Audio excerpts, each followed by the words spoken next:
Bonjour, merci de nous accueillir chez vous. Aujourd'hui, nous nous retrouvons dans cette émission autour d'un livre. Il s'agit d'un roman.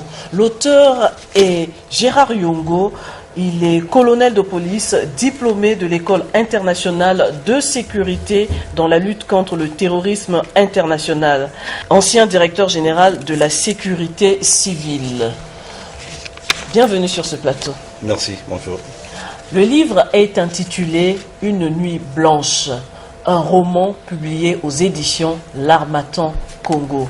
Vous avez à ma droite l'auteur de ce roman et à ma gauche des étudiants. Vous avez Dieu merci Makita, Sarah Mbizi, Didel Bigani, Diouf Dengani et Célia Mboukou. Bienvenue à vous aussi. Merci, madame. Le livre, comme je l'ai dit, vient de paraître. Il a été publié aux éditions L'Harmattan Congo. Je vais vous lire un extrait.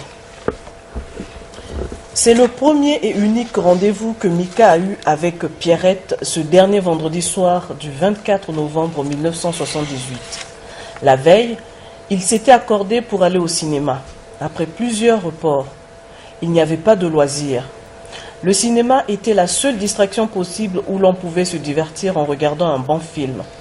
À l'époque des faits, la télévision n'était pas encore de consommation courante. Elle était mal connue du public.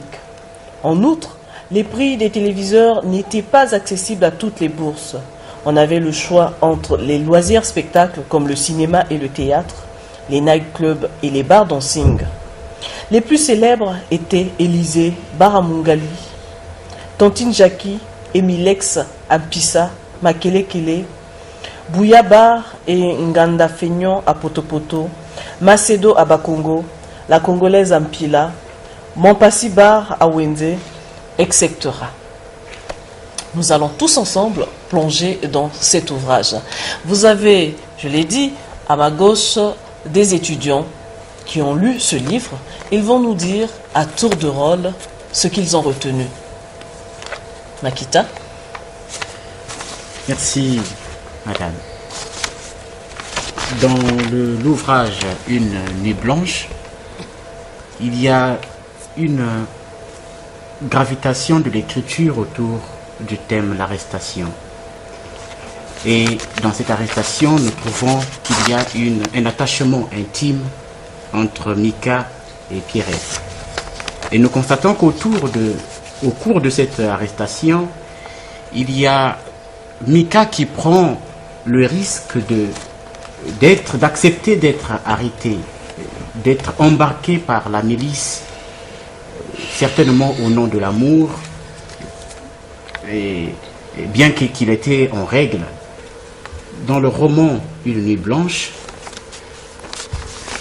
il y a ici l'interpellation qui est faite dans le sens où les noms qui sont attribués aux nouveau-nés par les parents devraient relever ou incarner une certaine sacralité.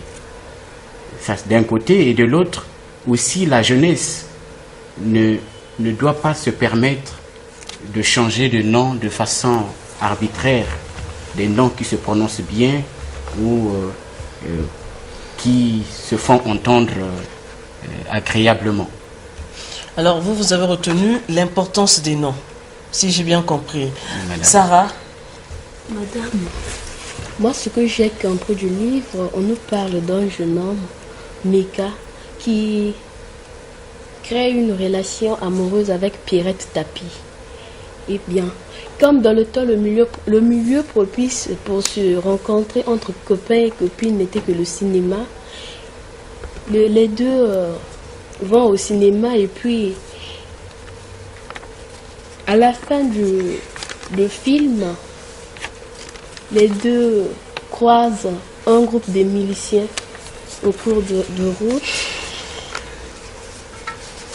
Les deux sont arrêtés.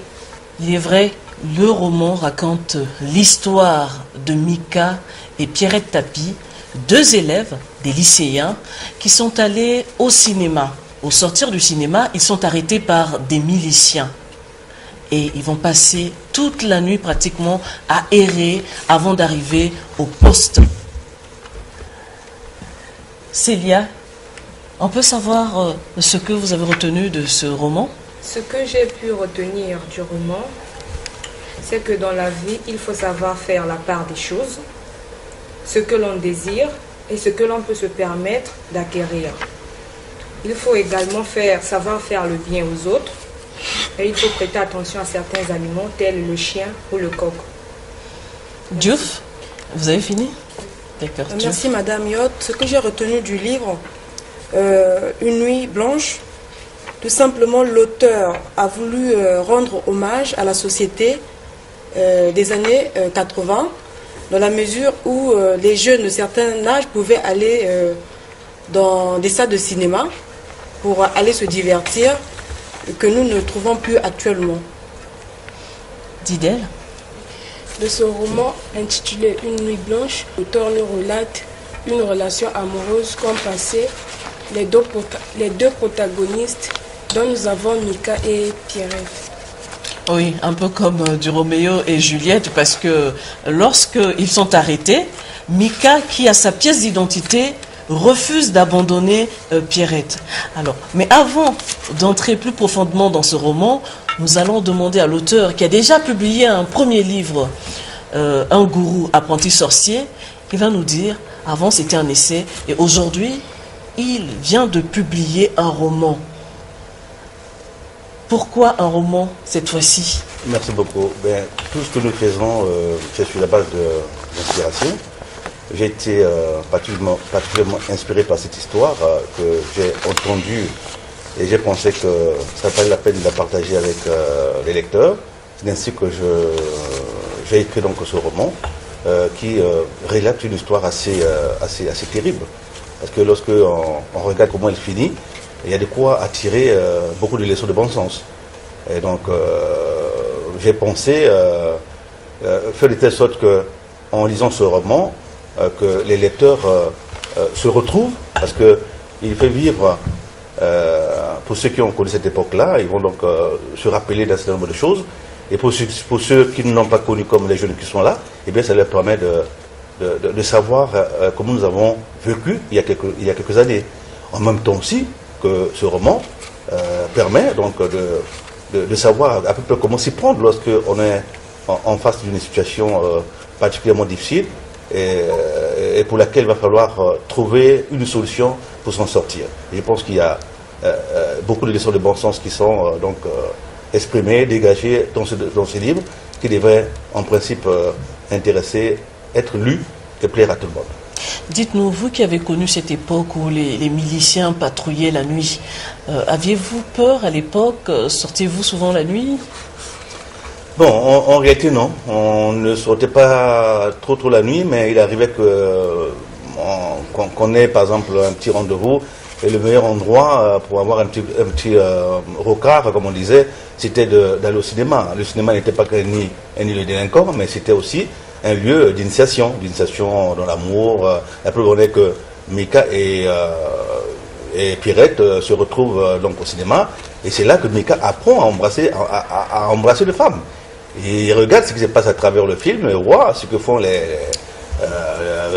acteurs, les principaux personnages du film, et lui, il s'est dit, pourquoi ne pas imiter? Parce que, vous savez, à l'époque, c'était pas facile de dire à une femme qu'on l'aimait. C'était pas facile aussi D'abord, vous avez commencé comment? Il fallait se construire des phrases, les répéter au fond du cœur, et comme ça, quand vous allez vous exprimer, que vous soyez sûr que vous n'allez pas commettre de faute. Parce que si vous commettez une faute, c'est comme si vous avez échoué à la tentative. Vous voyez, donc il fallait avoir vraiment être un homme brave et courageux pour pouvoir dire à une femme ses intentions. Et sinon, c'est pas possible, quoi. Parlons de l'amour dont il est question dans ce roman. Dieu merci, a une question à propos. Oui, dans Une nuit blanche, suite à l'arrestation de Mika et Pierrette, nous remarquons qu'il y a une intimité indissociable. On ne pouvait pas les séparer du fait que Mika accepte à son tour aussi être arrêté, être pris par la milice, bien qu'il était en règle, à cause certainement de l'amour. Mais est-ce que cela n'est pas un exemple qui doit être aussi appliqué par les amoureux d'aujourd'hui? Ce qu'il faut retenir, c'est que Mika sort du droit du village. Il arrive du village, donc de l'intérieur du pays, et il vient en ville pour l'école. Et lorsque il fait la connaissance de Tapi, et que le Pierret Tapi, et que le premier rendez-vous a lieu au cinéma, alors qu'il y a eu plusieurs rendez-vous, mais en fait, pour celui-ci, il a vraiment lieu. Mika a eu une éducation du village. Et au village, il a été initié au respect des droits d'aînés, il a été initié à être brave, à être courageux face à une impasse, face à une situation difficile. Et dans ce sens que lorsqu'il est en face justement de la milice, et qu'il constate que Pierret Tapi est dans une situation assez pertinente parce qu'elle ne supporte pas le coup de canon, et elle ne supporte pas également aussi l'apparence des miliciens, parce qu'ils sont agressifs, ils se montrent agressifs vis-à-vis d'elle, et inflexibles aussi. Alors Mika se souvient qu'il est un homme, et le pouvoir de tout homme est d'assurer justement la sécurité de la famille, de la communauté. Et donc comme tel, il a à côté de lui une personne qui est faible, physiquement faible, parce qu'il est une femme, et la mission consiste donc pour lui à la protéger et à être avec elle. Il ne va pas tourner le dos à Pierrette en l'abandonnant, ainsi que les 10 autres prostituées, parce que lorsque vous faites comme ça, vous ne pouvez pas savoir ce qui peut arriver après. Mais si c'est le moment qu'il lui arrive un malheur, alors à ce moment-là, Mika devait être recherché pour s'expliquer sur ce qui a pu se passer. Et donc penser que la meilleure solution possible, grâce à son éducation d'ailleurs, reçue auprès des parents, était donc de faire face à la situation et de demeurer près justement, pas seulement de Pierrette, mais aussi des autres prostituées. Parce que finalement, Mika était le seul homme du groupe, le seul garçon. Tout le reste là n'était que des femmes. Et comment pouvait-il abandonner la personne avec laquelle il a partagé des bons moments, les détentes au cinéma, ou dans la rue, ils sont mis à exécuter quelques pas de danse, c'est pour montrer qu'ils avaient appris justement la leçon, donc ils pouvaient aussi imiter l'acteur principal du film qui venait de voir. Comment pouvait-il tourner le dos à cette femme et s'en aller? C'était pas possible. Donc son éducation ne lui permettait pas de l'abandonner, mais plutôt d'être solidaire avec non seulement Pierret Tapi, mais aussi avec les autres prostituées. Altela ordonna une voix comme le fit François Ier face aux Suisses à la bataille de Marignane en 1515. De ces paroles mal articulées, ils avaient l'impression de n'avoir entendu que des « Ah !» La personne qui venait de donner cet ordre d'arrêt n'était pas visible. À un moment donné, ils avaient cru avoir affaire à un fantôme embusqué dans cette masse ténébreuse dont on avait du mal à distinguer une ombre et une proie. Il sourcilla et fut pris par une vive inquiétude. Ils firent encore quelques pas, faisant comme si ce n'était pas à eux qu'on s'adressait. « Halte là ! Sinon je tire », reprit la voix, sitôt après la première sommation. Je crois que Sarah a une question à ce sujet.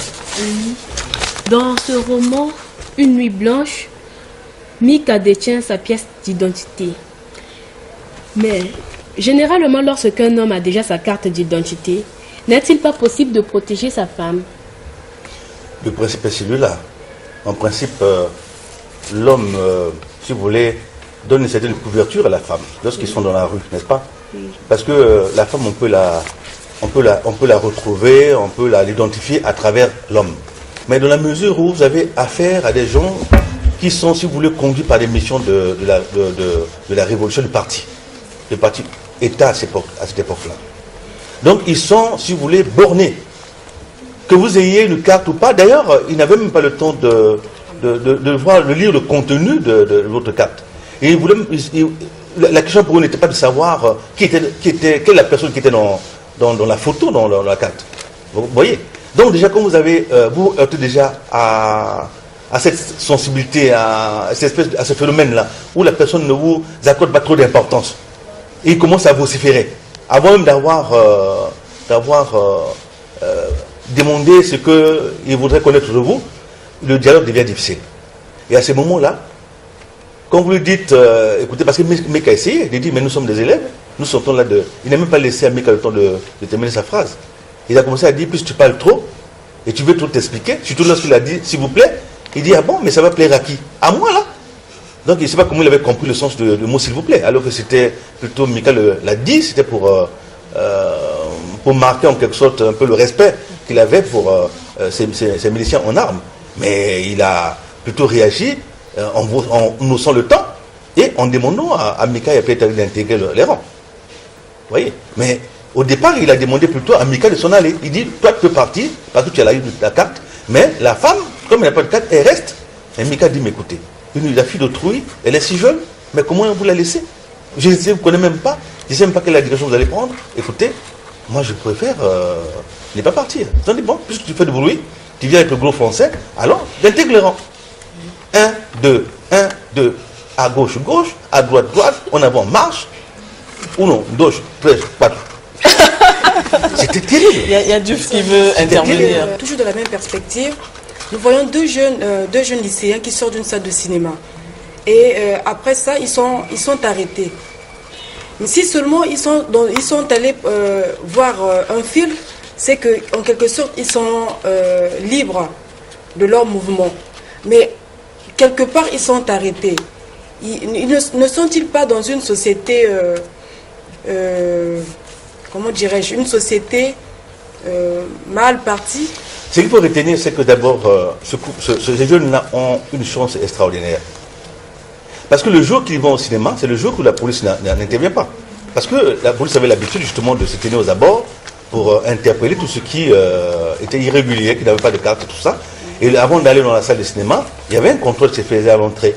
Le personnel de l'Office national du cinéma à l'époque, n'est-ce pas, imposait à ceux qui voulaient aller en salle de leur présenter, de justifier l'âge. Parce qu'il y avait des mineurs, vous savez, qui modifiaient l'âge sur les cartes pour pouvoir avoir accès dans la salle. Et donc ce jour-là, si le contrôle avait été fait de manière rigoureuse, c'est tellement que Pierre Tapi ne serait jamais allé à l'intérieur de la salle. Vous voyez? Et d'abord, ils ont échappé à ce niveau-là. Déjà, à ce niveau-là, ils ont échappé.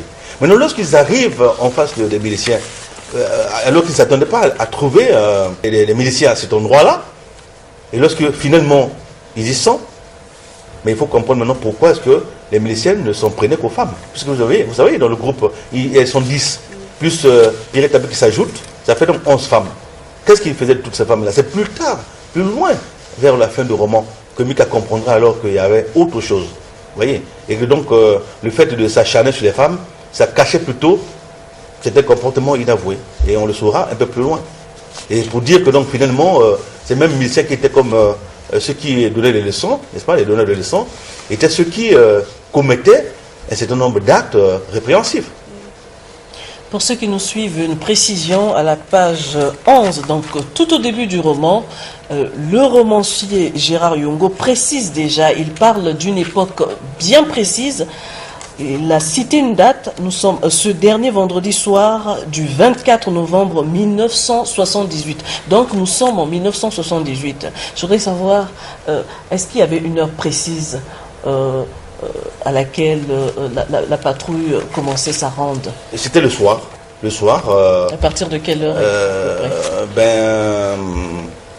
c'est difficile à dire parce que en tout cas dès la tombée de la nuit, les patrouilles commençaient. Puisque finalement, vous voyez le cas que nous donc citons, on pouvait se faire prendre même à 19h. Mais parce que l'exemple que nous donnons là, celui de Peterson.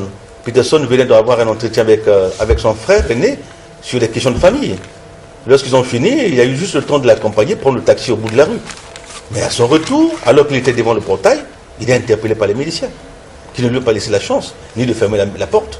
Puis sa femme était très tôt au lit, il n'a même pas eu le temps de fermer la porte, ni de la prévenir qu'il avait été arrêté. Et ils l'ont pris comme ça, la porte est restée béante, et puis on l'a mené au poste de police, disons le poste de milice. Vous voyez. Et donc c'est pour dire que à tout moment, on pouvait être interpellé, à tout moment. Mais je ne saurais vous dire avec précision que ça commençait à telle heure. Mais ce qui est vrai, c'est que ça durait toute la nuit. Ça commençait le soir et ça allait jusqu'au matin, puisque Mika a vécu cela. Il a vécu cela, ils ont été interpellés autour de 23h30, minuit par là, et pour être relâchés à 6h du matin. Donc finalement, leur mésaventure a duré 6 heures de temps. Célia, une question? Les termes cités en langue vernaculaire, à savoir Tongawisi, page 20, Mandele, page 13, Mavula, page 13, Mosele Bende, page 12, ils sont pour valoriser la littérature nationale ou pour que l'on reconnaisse facilement qu'il s'agit d'un écrit africain. Les Asiatiques disent que même si vous parlez plusieurs langues, il est honteux de ne pas savoir parler la langue maternelle. Donc, je pense que ce n'est pas une mauvaise chose de faire des clins d'œil comme ça à nos origines. Il faut qu'on sache d'où nous venons. Nous, aujourd'hui, les enfants qui sont nés en ville, des parents qui ont pendant longtemps vécu en ville, ne savent même plus parler la langue maternelle. Ils parlent, tous s'expriment en français. Vous voyez? Et je pense que c'est une bonne chose que de temps en temps qu'on fasse recours à notre propre langue pour exprimer une idée, une pensée. Parce que ce ne serait pas mauvais aussi qu'un jour, d'ailleurs, que nos livres soient traduits en lingala.